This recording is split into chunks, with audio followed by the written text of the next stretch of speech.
Welcome back, y'all. It's been a while since I made a YouTube video, and I've been wrecking my brain for months because I have all these different concepts and ideas of videos that I want to make and share with you guys. And I'm like, what do I want to talk about? Like, I know a lot about business. I know a lot about taxes. I know a lot about shooting and camera equipment and the full spectrum of being a portrait and wedding photographer, right? But I was like, what's one thing that I do all the time and I can make a abundance of content around because I do it every single day that I've never shared. And it dawned on me, it's editing. I edit almost every single day. I always have photos to edit, and I've never shared my editing techniques with you guys. Now, this will be a very high level, quick. I'm not getting into the nitty gritty of it all, but if you have specific questions or want to know specific things that I'm doing throughout the process, I can make separate videos about it. So here we go. So this right here is a portrait from a recent birthday photo shoot that I did for a client of mine. She picked 8 photos and I believe I edited 4 of them already. So as you can see, this is the one we're going to focus on today. These shots are all, I believe, straight out of camera. I'm almost sure that they are. Sometimes I bring them in from camera raw with some preliminary things done, like I might adjust exposure or clarity and, contrast and things of that nature. But I know specifically this is the one we're focused on today, and I purposely made sure I didn't do anything to this. So this is how this photo looks straight out of camera. It has still the, the dirty marks from my camera on there. The seamless background floor is a little bit dirty. We're gonna clean that up. First things first, I pull the image up in camera raw and I work this initial panel first. So like I said, this is gonna be very high level. I'm not gonna get into the nitty gritty. If you want me to break it down, slow it down, go from there, but you can always rewind this video and learn at your own pace, right? Right here, we have the exposure. I'll start with that just to get it to a level that I like. And then same thing, we'll just work our way down, contrast, highlights, boost up the shadows or bring them down. I think I want them a little lower here. Get the whites right, blacks, and then we'll move here. Color temperature, I shoot everything in studio on 5300 out of camera, but it is the setting of daylight on your camera. So I use the Canon R5 Mark I on daylight in studio. I never change it. I don't shoot in auto white balance almost ever, like literally never. Always in daylight temperature. Even when I shoot weddings, I shoot everything on daylight, even if I'm shooting inside, whether it's cloudy, whether it's not, because it just gives me a consistent Kelvin temperature throughout the day, and it just makes it easier for me to edit things in post after. So temperature always stays the same. I'll go down to texture. These you can overdo very, very quick. As you see, you boost these up, it starts looking crazy. So typically I'm in, the 5 to 6 range on these just to give them a little additional pop. And that's pretty much all that I do typically here in this panel. Then I'll go here and I'll do a radial gradient. There hasn't been probably a photo that I've edited in the past 4 or 5 years that I haven't done a linear or radial gradient filter on. I just like to pop my subject out of the background just a little bit, or be able to focus more directional light where I want it. So I'll do the radial gradient around her body, but not the background, of course. Pull up the shadows, pull up the whites and things of that nature first.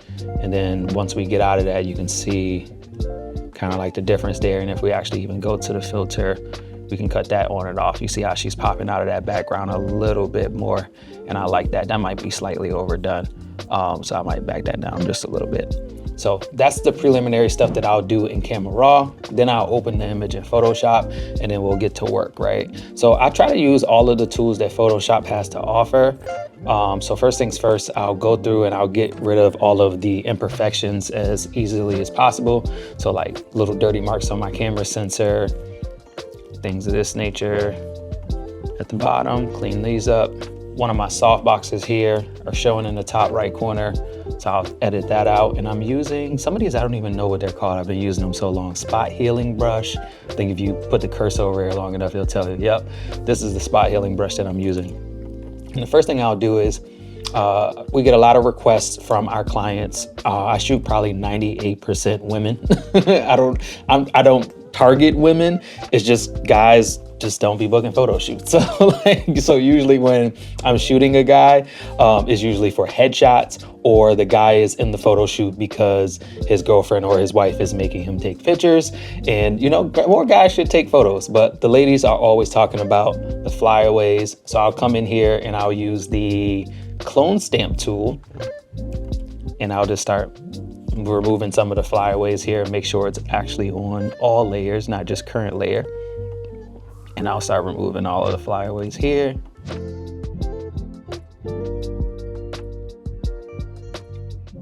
But that's what makes editing such a unique experience from photographer to photographer, or creative to creative, because the amount of time you spend on it is solely up to you.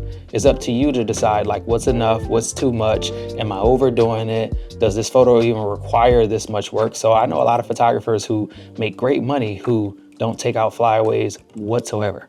Like when clients ask them to do it, they tell them no, or they say they can't do it and they know how to do it because they just would rather their photos look just more raw and authentic as possible, true to life.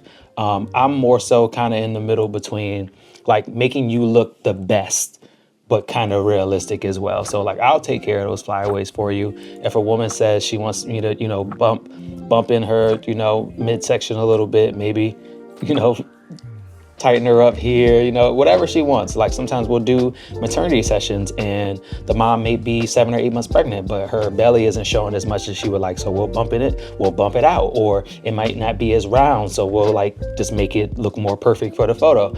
And, that's all at the client and photographer's discretion. So that's all the flyaways there. I'll do it before and after so you can see that. Nice, simple, easy and clean. Clone stamp tool on that. Then I'll go in here and I'll create a new layer. I'll come up here to filter. I don't know if you guys can see that there, probably not. It might be out of my screen grab, but I'll go to liquify. Liquify is the extension in Photoshop that I use to, reshape bodies. So I won't overdo it. Just give her a little bit of, push in there.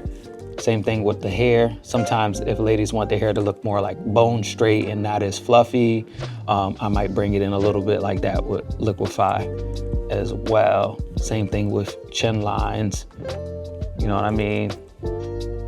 Part of the neck, just tighten it up. Same thing here. I'll zoom in so you can see a little bit better. Back of the dress, just to make it as seamless as possible. Not have certain things like poking out that she may or may not want. And I've learned to do all this stuff just from practice over the past 14 years of being a photographer, and just common things that we see in the comments when our clients pick their photos and put edit requests. So like sometimes even when they don't put edit requests, like this particular woman had only one edit request, and it was she has a tattoo on the other side that she didn't necessarily like anymore from when she was younger, and she just wants me to remove it. Outside of that, she said, just do your thing. So I was like, all right, cool. So this is before and after on the liquify application. You see very subtle things that we're doing, but they make a world of difference. Another thing that a lot of ladies typically comment is, can you make my arm a little bit smaller? So we'll just make the liquify circle a little bit bigger, and we'll just pull her in there just a tad. Nothing crazy, but just enough. Same thing here, like that. Okay, good to go. Next, I'll create a new layer, and I'm using a short action, but I use frequency separation. If you're not sure what frequency separation is, you can look it up on other videos. There's countless thousands and thousands of videos on frequency separation. So I will not be going into that in detail today, but long story short, it separates your image into a high frequency layer and a low frequency layer. High frequency layer is all of your skin textures and things of that nature, and low frequency layer are all of your skin tones. So we work on the skin tones first, and this is also how I clean up backgrounds too. I don't know how many other photographers do this, but I've learned that frequency separation, and specifically using the low frequency layer, makes it really easy to smooth out seamless backgrounds. So I do this almost on every photo where I might be using non-fresh seamless paper, which happens sometimes. You might have a couple photo shoots back to back. You may not pull down a fresh piece of the roll, or you might be at the end of your roll and you haven't got it replaced yet. So you have to do that work in post. I'm just being real with y'all, especially on white. So I'll come in here, being a little fast here. I might typically spend a little bit more time on this, but again, it is up to your discretion how long you want to spend on a particular edit. When I'm not shooting a video, I would say on average, it takes me anywhere from 10 to 15 minutes a photo to edit a photo. When I first started editing and retouching the way I retouch now, it was taking me 25 to 30 minutes a photo. But I've gotten that time down significantly from using shortcuts and actions and things like that, and just doing it every day just makes it faster. Honestly, I could probably edit a photo in probably like 6 to 8 minutes now too. If I wanted to, I'm usually just listening to a podcast and vibing. So it's like, 15 minutes is fine. So just to back out and show you guys here, a little before and after on that background. You see there, much cleaner, much smoother. And then when you do the before and after, sometimes you can see where you may have like overcorrected it. And also, these are on layers and you can change the opacity. So if you notice that it seems a little too overdone, you can bring the opacity down to maybe like, 60 or 70%. And you'll bring in some of those natural wobbles that are in the background of the seamless paper to make it look more realistic and not so like perfect. Once that's done, I'll do the same thing with the dress. Smoothing it out a little bit. Get rid of these shadow lines, soften them a little bit under the arm.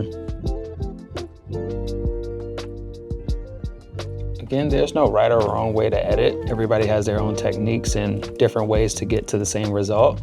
And we're all different, and all of our clients expect different things from us based on our portfolios. It's up to you to decide what works best for you. So again, you may see other videos of people doing frequency separation a different way, or body reshape in a different way, or removing blemishes and shadows and under the arms a different way. They're all right. It's just whatever works for you. This is just how I do it. If you don't like it, that's cool. Don't do it this way. So now I've switched over to my high frequency layer, which controls the textures. And I'm just removing some of the texture here on our neck. And all of this stuff I'm going to bring the opacity down on after I finish. But I'm just going through here, cleaning up some of the flyaways there. Like I said, it's up to you, like how far you want to take it, how zoomed in you want to go. Just gonna move a little quicker through this part. Same thing with slight blemishes under the eye, bags under the eye. I try to keep them there a little bit, but just remove the extra layer of it that makes it really look more baggy. Clean up skin texture here. A couple little flyaways on her cheek area. Some of these things you have to come back and correct after, because you see certain things when you pull, it changes the shadows in that area as well. You can always come back and fix it later. And then I just noticed that I just remove, sometimes when I'm doing certain things for women, they may have beauty marks. Like this is a beauty mark, so I don't want to touch that, but this doesn't look like it. So I'll remove that. Usually most ladies like to keep their beauty marks, typically. Sometimes they don't, and they will usually tell you in the comments, can you remove my beauty mark? So like those will stay, those will stay. Those are just more natural to her. Same thing here. So cleaned up her face a little bit. Now we'll switch over to our low frequency layer just to smooth her out a little bit more here. Again, I'm moving a little faster than I might usually, just for the sake of the video. But you guys get the point. We're smoothing her out. So just to give you a little before and after. And some people might be like, oh, that's a little overdone. That's fine. You can bring it down to, 30 or 40%, where it's like more subtle. Or There's people who really like it overdone and just leave it at 100%. Me, I'm usually in that 55 to 60% range. There we go. Just give you guys a before and after on that so far. Looking good, if you ask me. Next, I'll create another short action for dodge and burn. I used to do way more dodging and burning when I first learned how to, retouch. Now I really just use it to whiten eyes and teeth. So I'll come in and I'll whiten her eyes a little bit, whiten teeth a little bit, because who doesn't like, whiter eyes and whiter teeth? Sometimes I will come in and just give a little bump to the cheek areas there, and I'll bring down the opacity to a more, realistic vibe. So in there, and that pretty much looks like a good photo. The only thing I'll do sometimes too is I'll come in and I have this extension called Portraiture 3 from a company called Imaginomic. And I've been using them for like 6 or 7 years. I was using this company before I even knew how to frequency separate. This was actually the only way I knew how to soften photos prior to learning frequency separation. But I still love it so much because it gives a very natural softness to your photos. They have all types of strengths that you can pick between to make it more soft, less soft. This is kind of the range I stay in typically. I can do a separate video on this if y'all want me to. But just to show you, I'll pull that in. I'll zoom in a little bit. I don't know if you guys will be able to see it, but that's before and after. It softens the whole image. But then what I'll do is I'll invert it and create a new layer, which will allow me to take a brush and just brush in where I want the softness. And then if you hit I think on Mac, the backspace, it'll bring up this filter so you can actually see where you're painting. So I typically will paint the softness back in just on skin, not on hair. I don't want her hair or eyelashes or her teeth and things like that to be soft, just skin. And sometimes I'll even use this filter to smooth out backgrounds as well. So because it'll just make the background look a lot smoother. So just on skin. So that looks good. And then I'll come in and I'll add the softness to the background as well, just to make the background a little softer. So again, I am self-taught. I've taught myself everything that I know how to do regarding photography. So some of this stuff may be unorthodox depending on who's watching this video. But like I said, we all have our own processes. And as long as you get to an end result that you love and your clients love, that's the only thing that truly matters. So that looks good there. And then I'll come down here and I'll do selective color. And I'll typically go to the yellows and boost those up a little bit just to make the photo a little bit more rich. And the same thing with the reds, boost those up a little bit more as well. And just to give you guys a before and after, let's put this in a folder. That was before, that's after. So let me know what you think. And if you want me to make more videos like this, I can. Until next time.